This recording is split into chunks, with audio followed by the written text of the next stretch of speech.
യൂണിവേഴ്സിലെ ഏറ്റവും വലിയ project handle ചെയ്യുന്ന ആള് നമ്മുടെ അപ്പനാണ്. ഇപ്പം ചെയ്യുന്ന വലിയ പ്രൊജക്ടുകളിൽ ഒന്നാണ് നമ്മുടെ ഉള്ളിൽ ചെയ്യുന്നത്. ടാറ്റ കാർ ഉണ്ടാക്കുന്നു, സോണി TV ഉണ്ടാക്കുന്നു. നമ്മുടെ അപ്പൻ എന്തുണ്ടാക്കുന്നു?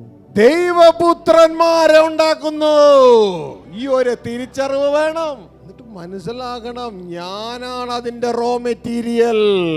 ഞാൻ വേണം ദൈവപുത്രനായി തിരിഞ്ഞു മാറുവാൻ. സിമെന്റ് ഉണ്ടാക്കാൻ ക്ലിങ്കർ വേണം, അനേക പാറകളും കെമിക്കൽസ് ഒക്കെ വേണം. അതൊക്കെ റോ മെറ്റീരിയലാ.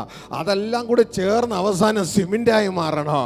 എന്നാൽ ദൈവപുത്രന്മാരെ ഉണ്ടാക്കാൻ വീണുപോയ മനുഷ്യപുത്രന്മാരാണ് റോ മെറ്റീരിയൽ. ആ റോ മെറ്റീരിയൽ ഉപയോഗിച്ച് ആ റോ മെറ്റീരിയൽ പരിശുദ്ധാത്മാവുമായി മിക്സ് ചെയ്ത് തട്ടിക്കളയേണ്ടത് തട്ടിക്കളഞ്ഞ് കൂട്ടിച്ചേർക്കേണ്ടത് കൂട്ടിച്ചേർത്ത് അവസാനം ദൈവത്തിന്റെ ഇഷ്ടവുമായി അതിനെ കൂട്ടിച്ചേർത്ത് വരുമ്പോൾ ദൈവപുത്രന്മാരെന്നുള്ള പ്രൊഡക്റ്റ് റെഡി.